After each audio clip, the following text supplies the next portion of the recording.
نجیب ایوبی صاحب، ہم assembly floor پہ اس وقت لفظوں کی گولہ باری بھی دیکھ رہے ہیں. کراچی لا اینڈ آرڈر کی سچویشن کے لحاظ سے بدترین صورتحال پہ پہنچ چکا ہے، حالات خراب ہیں جس پہ ہم روزانہ بات کرتے ہیں.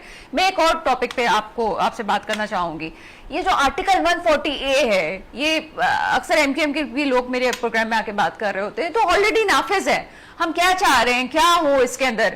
دیکھیے، سب سے پہلے تو اس آرٹیکل کو سمجھنا ضروری ہے. آئین کے اندر اس آرٹیکل کی صرف 2 لائنیں موجود ہیں.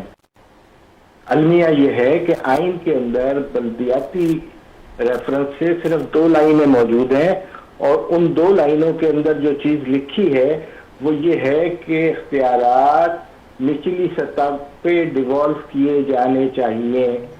ٹھیک ہے. اب ڈیوالو کا مطلب یہ ہوتا ہے کہ اختیارات اپنے وسائل کے ساتھ ٹرانسفر ہونے چاہیے تاکہ کام ہو. مشرف دور کی گورنمنٹ میں کام ہوا اس لیے کہ اختیارات کو پہلی مرتبہ نیچے ڈیوالو کیا گیا، تو ترقیاتی کام آپ کے سامنے نظر آیا اور یہ سلسلہ چلتا رہا.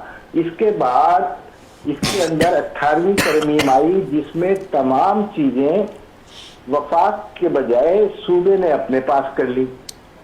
لیکن اس نے جب اپنے پاس کی تب بھی آئین کی شک اپنی جگہ موجود ہے کہ نیچے ڈیوالو ہونا چاہیے.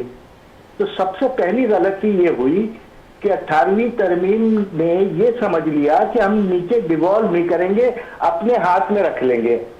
اب نتیجہ یہ ہوا کہ جو چیزیں نیچے ڈیوالو کرنی تھی، نیچے پہنچانی تھی، وہ نیچے اس طریقے سے پہنچی نہیں ہے. اس کی واضح مثال آپ یوں سمجھ لیجئے کہ جو بلدیات کے خالص ادارے ہوتے ہیں، مثال کے طور پہ KMC ہے، کراچی میٹروپولیٹن کارپوریشن، یا کراچی ڈیولپمنٹ اتھارٹی جسے KDA کہا جاتا ہے، یا اسی طریقے سے سیوریج کا نظام اور پانی کی تقسیم کا نظام جسے Karachi water and sewerage board کہا جاتا تھا.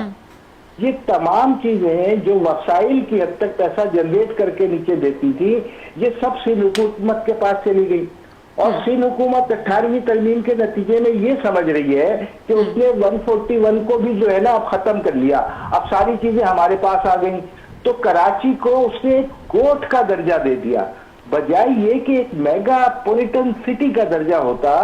اب ایک کراچی بالکل ٹنڈو یار، شہداد پور، لاڑکانہ اور شکارپور کی طرح کا ایک قصبہ بن کے رہ گیا، اور جتنا فنڈ وہاں دیا جاتا ہے اتنا فنڈ یہاں دیا جاتا ہے.